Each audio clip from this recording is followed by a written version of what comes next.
अस्सलाम वालेकुम नाज़रीन, आप देख रहे हैं प्रोग्राम हेल्थ फर्स्ट और मैं हूं पलवशा महमूद। नाज़रीन, आज का जो हमारा टॉपिक है वो आज के मौसम के हवाले से इंतहाई अहम है।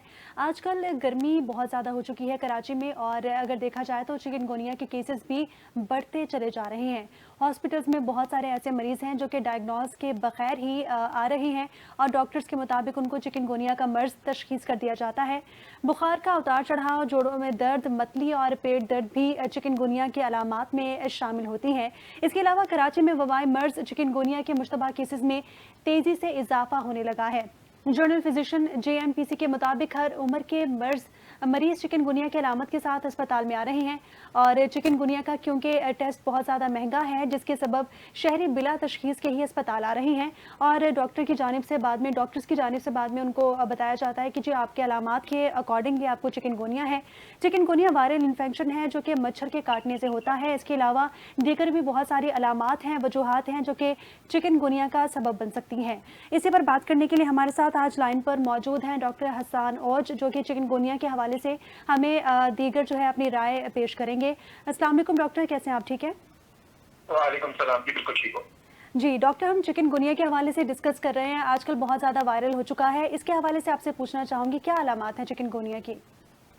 जी, चिकनगुनिया आजकल बहुत फैला हुआ है और उसकी अलामत जैसे कि आपने अपने इंट्रो में बताया है कि फीवर सबसे कॉमन अलामत जो है वो फीवर है, हाई ग्रेड है। अच्छा, हाई ग्रेड फीवर तो अराउंड है, सबके साथ ऑन एंड ऑफ लगा ही रहता है। लेकिन चिकनगुनिया की जो डिस्टिंक्टिव फीचर है वो ये है कि जॉइंट पेन बहुत होगा, अल्सरजिया होगा जिसे कहते हैं, और मायल्जिया जिसे मसल एक कहते हैं, मसल में दर्द। तो आपके पट्टों और जोड़ों में दर्द होगा। अच्छा, पट्टों और जोड़ों में दर्द जो है ये हर वायरल फीवर में होता है, भले वो कोई डेंगू का फीवर हो या कोई और वायरल फीवर हो, भले कोल्ड या फ्लू हो। जी फ्लू, लेकिन चिकनगुनिया का ये जो आर्थराइटिस जॉइंट पेन है ये बहुत ज्यादा प्रोनाउंस होता है, बहुत ज्यादा हैवी होता है और ये कंटिन्यू रहता है बहुत प्रोलॉन्ग पीरियड के लिए। That is the exact distinguishing feature of chikungunya. ठीक।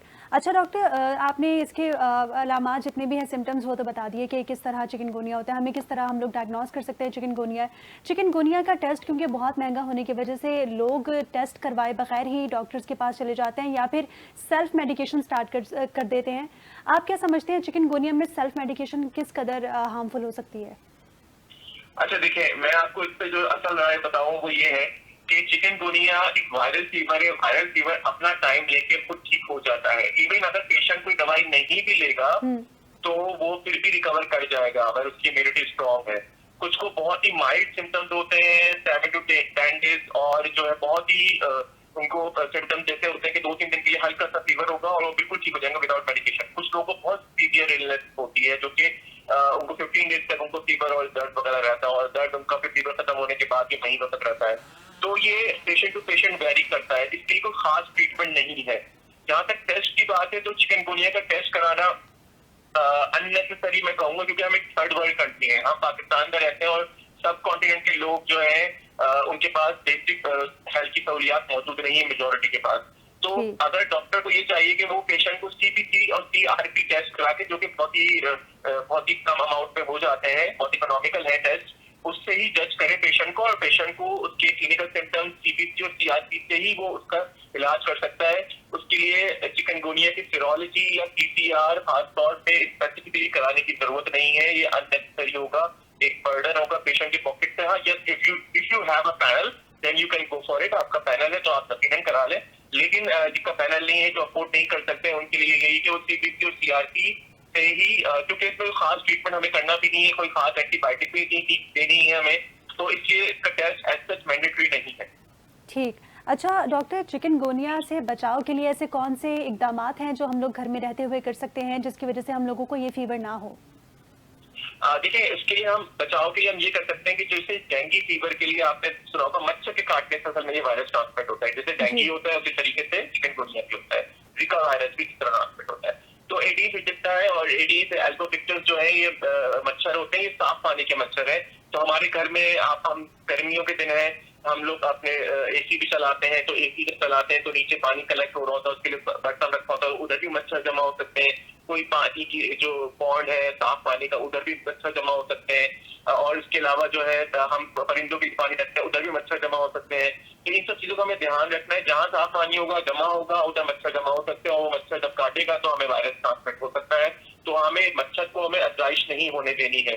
और ठीक। उसके अलावा जो है, और उसके अलावा एक और चीज ये है कि हम कपड़े अपने फुल स्लीव पहने जब रात जो इवनिंग का जो पीरियड होता है उसमें जी। मच्छर ये काटता है यूजली, और सन जो डे ब्रेक के ऊपर सुबह के वक्त, तो उस वक्त हम खासतौर पर फुल स्लीव पहने, मॉस्किटो रिपेलेंट लगा लें। ये सब चीजें हमें जरूर करनी चाहिए ताकि हम मच्छर हमें ना काटे। और अगर हमें लगता है ऐसा तो हम उसके लिए कि अपनी हाइड्रेशन, अपने जूसेस, लेमनेड, दूध, अंडे की सफेदी ये जरूर इस्तेमाल करते हैं ताकि हमारी इम्यूनिटी स्ट्रांग रहे और हम वायरल फीवर के खिलाफ अपनी मुदाफियत से ही फाइट कर सकें।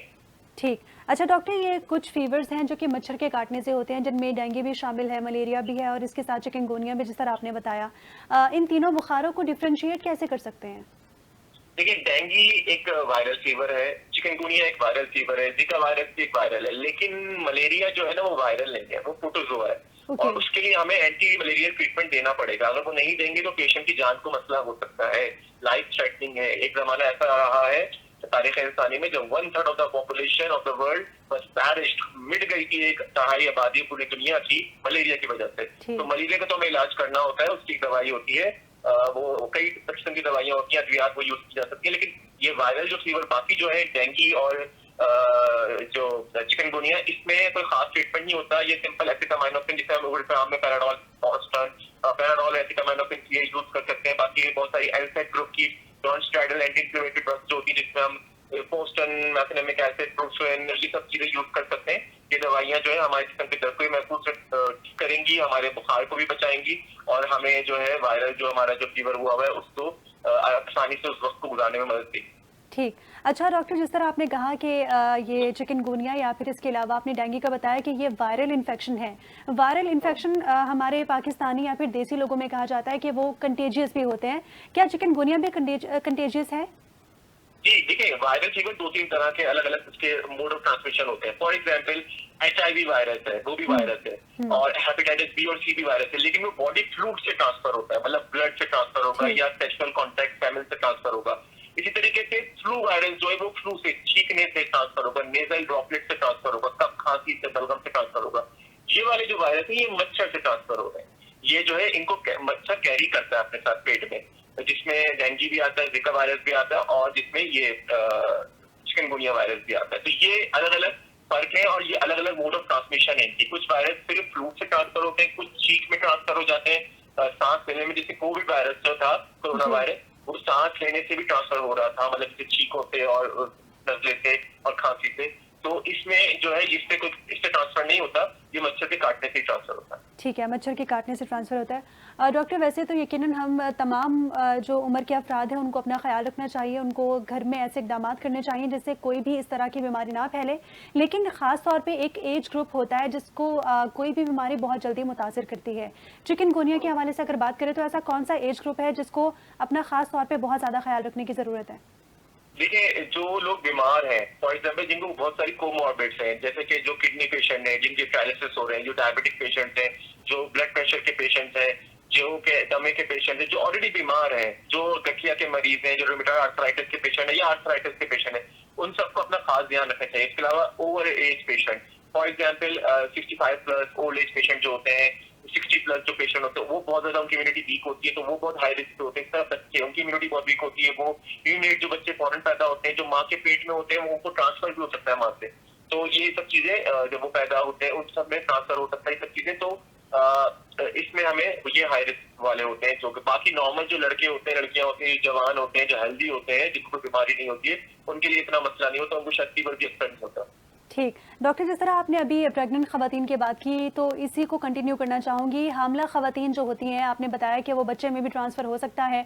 बच्चे के लिए कितना नुकसानदेह साबित हो सकता है और हामला ख़वातीन को किस तरह अपने आप को महफूज रखना चाहिए? देखिए, बच्चे के लिए भी खतरनाक हो सकता है। हामला खवातीन यही कर सकती हैं कि अपनी सेहत का ख्याल रखें और मच्छर से अपने आप को बचाने के लिए मॉस्किटो रिपेलेंट इस्तेमाल करें, ऐसी जगह पे ना जाएं ऐसे वक्त में कि जब मच्छर के काटने का अंदेशा हो। तो ये इन सब चीजों से बचा सकते हैं, और जब अपने आप को बचाएंगी तो असल में वो अपने आप को तो नहीं बचा रही होती थी, बल्कि अपने साथ अपनी एक और जान, जो नन्ही सी जान उनके अंदर होती है, बच्चा, उसको भी बचा रही होती है। तो क्योंकि बच्चे को भी ऐसे वजह ट्रांसफर होगा और बच्चे में भी मसाइल आ सकते हैं, तो इसलिए, और उसके लिए भी बड़ा मसला होता है कि प्रेगनेंसी खुद एक बहुत बड़ा हैवी बर्डन होता है इंसान की सेहत पे। और उस पर अगर आपको बीमारी हो जाए, वायरल फीवर, कोई भी फीवर, या कोई भी बर्डन आपको एक्स्ट्रा बीमारी हो जाए तो वो आप मैनेज करना आपके लिए मुश्किल हो जाता है। ठीक। डॉक्टर, जिस तरह आपने कहा कि ओल्ड एज जितने भी लोग हैं उनको अपनी हेल्थ का खास तौर पे ख्याल रखना चाहिए ताकि वो इस वायरल फीवर से, किसी भी किस्म का वायरल फीवर है जो, उससे बच सकें। और नौजवान तो हैं, उनका इम्यून सिस्टम इतना स्ट्रांग होता है कि वो इजीली किसी भी बीमारी से फाइट कर सकते हैं। आप क्या समझते हैं कि हमारे यहाँ ऐसा निज़ाम है हेल्थ का कि अगर कोई बुजुर्ग शख्स जो है वो इस तरह का कोई फीवर या इस तरह का कोई वायरल इन्फेक्शन लेके हॉस्पिटल जाता है तो वो इजीली क्योर होके वापस आए? हाँ, मैं समझता हूँ कि चिकनगुनिया ऐसी लाइफ थ्रेटनिंग बीमारी नहीं है कि जिसकी वजह से कोई पेशेंट एडमिट हो और उसको खुदा ना खास्ता कोई ऐसा लाइफ थ्रेटनिंग सीरियस मसला हो। लेकिन यकीनन बाकी बीमारियां ऐसी हैं जिसमें ये मसाइल होते हैं और हमारा हेल्थ केयर सेटअप बिल्कुल इसका तकाजा करता है कि मजीद अस्पताल बनाए जाए। हमारी कराची की जो आबादी एक, अगर फॉर एग्जाम्पल हम देखें तो 2.5 करोड़ अप्रोक्सीमेट, मैं बहुत कम मतलब बता रहा हूँ, पूरे पाकिस्तानी की आबादी आपको पता है 25 करोड़ है। जी। तो उस आबादी की आबादी से अगर देखा जाए तो उस पे पर पॉपुलेशन डॉक्टर कितने हैं, कितने नर्सिंग स्टाफ है, कितने हॉस्पिटल्स हैं, तो बहुत बहुत कम आपको डाटा मिलेगा शायद। तो ये बहुत मुश्किल है कि हम थर्ड वर्ल्ड कंट्री में रहते हुए बहुत ही लिमिटेड वसाइल में हमें काम करना होता है और करना पड़ता है। तो इसलिए हमें बहुत मोहतात रहना चाहिए कि एटलीस्ट हम बीमार ही ना हो, ताकि जब बीमार होंगे तो बर्डन पड़ेगा। और फिर अस्पतालों में आपको पता है प्राइवेट अस्पतालों के एक्सपेंडिचर आप अफोर्ड नहीं कर सकते हो, सरकारी अस्पतालों में जगह नहीं होती है। अगर आप जाए अस्पतालों में से एक एक बेड पे 2-2 मरीजों को कभी कभार लिटाना पड़ जाता है। अगर आप NICS जाएंगे तो एक एक बेड पे 4-4 बच्चे लेटे हुए होते हैं। तो ये सब हमारे मुल्क की सूरत हाल है और उसमें आप क्या कर सकते हैं मजीद। तो ये है कि हम अपनी हिफाजत कर सकते हैं, अपने आप को बीमारी से बचा सकते हैं, हेल्दी लाइफस्टाइल अपना सकते हैं, पॉल्यूशन से बच सकते हैं, स्मोकिंग से बच सकते हैं, शुगर से बच सकते हैं। अपने आप को इस सब चीजों से महफूज रखेंगे ताकि हम बीमार कम से कम हो, क्योंकि इससे हमारी इम्यूनिटी ही स्ट्रांग होगी। ठीक। अच्छा डॉक्टर, अर्बन एरियाज़ के लोग जो हैं वो अपने यकीनन हेल्थ का भी ख्याल रखते हैं और वो कोशिश करते हैं कि वो इन तमाम बीमारियों से दूर रहें। लेकिन अगर पाकिस्तान के रूरल एरियाज़ की बात करें तो वहाँ पे ऐसी बहुत बड़ी आबादी है, बहुत बड़ी तादाद में लोग हैं जिनको अवेयरनेस नहीं है। और वो बहुत सारे ऐसे लोग जो इन तमाम बीमारियों में मुब्तला होके काफ़ी लोग अपनी जान की बाजी भी हार देते हैं। उनके लिए, अगर वो हमें देख रहे हैं तो उनके लिए आप क्या पैगाम देना चाहेंगे कि वो किस तरह अपने आप को महफूज रख सकें? मैडम, आपने जो बात की इससे मैं थोड़ा सा डिसएग्री करने की वो जरूरत करूंगा। जी। तो ये कि मेरे पास जब मैं पेशेंट्स को देखता हूँ तो जो लोग नॉर्दर्न एरियाज से आ रहे होते हैं या इंटीरियर से आ रहे होते हैं, probably they are more healthier than urban population. Urban population के जो लोग हैं, यहाँ पर बच्चों को ब्लड प्रेशर और शुगर हो रही है क्योंकि यहाँ पर हेल्दी लाइफस्टाइल नहीं है। गांव के लोगों का लाइफस्टाइल बहुत हेल्दी होता है। उधर मसला जो आता है, उनको अगर कोई बीमारी होती है उसकी टेस्टिंग तशखीस नहीं हो पाती। खुदा ना खास्ता लोगों को अगर कैंसर हो रहा है या हेपेटाइटिस बी या सी हो रहा है तो वो जब रिपोर्ट करते हैं अपने आप को, जब वो बिल्कुल लास्ट स्टेज पे पहुंच जाते हैं। उस लिहाज से अर्बन एरियाज अच्छे हैं कि इधर बंदा बीमार होता है, फौरन डॉक्टर के पास रहता है, फौरन टेस्ट हो जाता है, फौरन डायग्नोसिस हो जाता है और फौरन ही उसका इलाज शुरू हो जाता है। लेकिन अगर सेहत के बारे में देखा जाए तो उधर के लोगों की सेहत बहुत अच्छी होती है। उधर 70-80 के लोग, एज ग्रुप के लोग भी वॉक कर रहे होते हैं, पहाड़ों पे चढ़ रहे होते हैं, उनका ब्लड प्रेशर शुगर नहीं होता, जबकि उनके जो बच्चे कराची में रह रहे होते हैं वो बीमार होते हैं। तो मुझे ये, मैं उनसे बल्कि अक्सर डिबेट भी करता हूँ, देखें आप लोग क्योंकि ऐसे अच्छे मकामात पे रहते हैं, गाँव देहातों में रहते हैं, तो आप लोग अच्छे सेहत के साथ रह रहे हैं, आपको कोई दवाई नहीं खानी पड़ती, आप बीमार नहीं है, आपको शुगर ब्लड प्रेशर नहीं। जबकि जो कराची में आपके बच्चे रह रहे हैं या रिश्तेदार रह रहे हैं वो बीमार है और यंग एज में होने के बावजूद भी बीमार है। तो ये फर्क तो है। लेकिन उधर डायग्नोसिस का मसला है कि उधर वो लोग डॉक्टर के पास दिखाने की सहूलत मौजूद नहीं होती है, टेस्ट की भी सहूलत मौजूद नहीं होती है। तो कोई बीमारी होती है उसको इग्नोर करते हैं, उनकी अगर मतली रह रही है तो इग्नोर कर देते हैं। बाद में पता चलता है कि 4-5 साल बाद जब वो टेस्ट कराते हैं उसके बाद तो पता चलता है हेपेटाइटिस बी या सी था, जो कि आप जिगर को खराब कर चुका है। ठीक। अच्छा डॉक्टर, ये एक डिफरेंट डिबेट है, ये काफ़ी लंबी हो जाएगी, इस तरफ नहीं जाते कि रूरल एरियाज़ में किस तरह ट्रीटमेंट मुमकिन है या फिर वहाँ के लोग क्या खुराक अपनाते हैं। लेकिन मेरा नेक्स्ट क्वेश्चन आपसे ये है कि ऐसे बहुत सारे सिम्टम्स जो कि चिकनगुनिया में है वो यकीनन दूसरे बुखारों में भी हैं, जिस तरह आपने खुद भी बताया। ऐसे बहुत सारे नॉर्मल सिम्टम्स हैं जो कि हमें डेली बेसिस पे हो रहे होते हैं। उसका अगर हम लोग ट्रीटमेंट स्टार्ट कर दें, ट्रीटमेंट स्टार्ट होने के बाद ये पता चले कि हम लोग जो मेडिसिन ले रहे हैं वो एक्चुअली चिकनगुनिया को क्योर नहीं करती, उस सूरत में कौन सा ट्रीटमेंट मुमकिन होगा? और ऐसे उस सूरत में अगर सेल्फ मेडिकेशन की तरफ जाया जाए तो कितना खतरनाक हो सकता है? देखिए, दवाई का साइड इफेक्ट होता है, हर दवाई का साइड इफेक्ट होता है। कुछ दवाइयाँ OTC होती है, ओवर द काउंटर, इसमें पैराडोल वगैरह आती है, एसिटामाइनोफेन, पैरासिटामोल। तो ये दवाई तो साइड इफेक्ट ऐसा नहीं होता, लेकिन ये फिर भी जिगर को थोड़ा खराब करती है अगर ज्यादा क्वांटिटी में ले ली जाए। और कुछ लोगों का अगर जिगर कॉम्प्रोमाइज हो तो उनको ये साइड इफेक्ट कर सकती है। जब भी आपको कोई भी बुखार हो, आप खुद से दवाई ना लें। या मेरी मशवरा है कि हर एक को हर दवाई सूट भी नहीं करती। फिर आपकी एज, आपकी बॉडी फिजिक, आपकी लाइफस्टाइल, आपकी कोमॉर्बिड जो दूसरी बीमारियां आपको साथ साथ है उसके हिसाब से डॉक्टर दवाई देगा। हो सकता है कोई दवाई आप ले रहे हो ऑलरेडी और आपका ये दवाइयां इसके लिए एनसेड ग्रुप की दवाइयां पैरासिटामोल लेने से उन दवाइयों के डोजेज हमें एडजस्ट करने पड़े। इसलिए बेहतर तो यही होता है कि आप आइडियली डॉक्टर को दिखा दें। अगर नहीं दिखा सकते तो कंपैरेटिवली एसिटामाइनोफेन, जिसे हम पैरासिटामोल के नाम से मशहूर है, वो सेफ दवाई होती है and you can take it in case आपको डॉक्टर का वैसा ही मौजूद नहीं है। ठीक। अच्छा डॉक्टर, कुछ डॉक्टर्स का ये भी कहना है कि हम लोग चिकनगुनिया में जब मसल्स पेन होता है या फिर बॉडी एक होता है तो उस सूरत में हम लोग पेन किलर्स भी देते हैं पेशेंट्स को, और पेन किलर्स, अगर पेन किलर से बुखार क्योर नहीं होता या फिर उनको किसी भी किस्म की जो जितना भी जिस्म में दर्द है वो क्योर नहीं होता तो स्टीरॉइड्स की तरफ जाते हैं। स्टीरॉइड्स अगर आपके बुखार को मज़ीद बिगाड़ दें या फिर आपकी सेहत को मज़ीद ख़राब कर देते हैं तो उस सूरत में क्या मुमकिन है? देखिए स्टेरॉइड हम जाते हैं स्टेरॉइड्स में, खासतौर पर चिकनगुनिया में जाना पड़ जाता है क्योंकि इतना ज्यादा सीवियर इन्फ्लेमेशन हुई भी होती है जॉइंट्स में, आर्थराइटिया और पेन इतना होता है कि आपको देनी पड़ती है स्टेरॉइड, और शॉर्ट टर्म के लिए कभी कभार लॉन्ग टर्म भी देनी पड़ जाती है। लेकिन ये डॉक्टर डिसाइड करता है, आप उससे स्टेरॉइड नहीं ले सकते। और अगर आपको आपका वजन ज्यादा है, आप ओबीस है या आप शुगर पेशेंट है तो आपको स्टेरॉइड मोस्ट लाइकली हम अवॉइड कराएंगे। तब हम स्टेरॉइड के बगैर ही ठीक करने की कोशिश करेंगे क्योंकि उसमें कॉन्ट्राइंडिकेटेड होती है अक्सर, क्योंकि वो शुगर बढ़ा देती है। आपकी स्टेरॉइड के बहुत सारे साइड इफेक्ट्स होते हैं जो आपके जो लॉन्ग टर्म में शायद ज्यादा होते हैं, शॉर्ट टर्म में आपके मैदे पे असर करती है, लेकिन ये कि आपकी शुगर वक्ती तौर पर बढ़ा देगी, इसलिए हम शुगर पेशेंट को बहुत एहतियात से देते हैं। ठीक। अच्छा डॉक्टर, मेरा नेक्स्ट क्वेश्चन आपसे ये है कि हम जितने भी लोग घर में बीमार होते हैं सेल्फ मेडिकेशन की तरफ जाते हैं, यकीनन उनको नहीं करना चाहिए। ऐसी कौन सी बेसिक मेडिसिन हैं जो कि हम लोग घर पे रहते हुए इस्तेमाल कर सकते हैं किसी भी बुखार में? देखिए वही मैंने जैसे अभी बताया था कि पैरासिटामोल जो है acetaminophen is the safest of them all comparative in comparison to other medications. बाकी जो भी दवाइयां ओटीसी मिलती हैं वो कंपैरेटिवली सेफ ही होती हैं, लेकिन आइडियली ये कि अगर 2 से 3 दिन का बुखार अगर है तो आप फिर जरूर डॉक्टर से रिव्यू करें, क्योंकि 2 से 3 दिन के बाद हमें हर हाल में डॉक्टर को दिखाना चाहिए। तो वो एवेल्युएट करे कि ये वायरल इन्फेक्शन है, बैक्टीरियल इन्फेक्शन है, मलेरिया है या कोई और बुखार है। ठीक। चिकनगुनिया में 3 से 4 हफ्ते में इंसान क्योर होता है यकीनन, और चिकनगुनिया में 3 से 4 हफ्ते लग जाते हैं आपके जितना भी सिम्टम्स हैं उनको ख़त्म होने में। अगर 3 से 4 हफ्ते में से पहले इंसान क्योर हो जाता है तो क्या वो अपनी बैक टू रूटीन लाइफ में आ सकता है इजीली?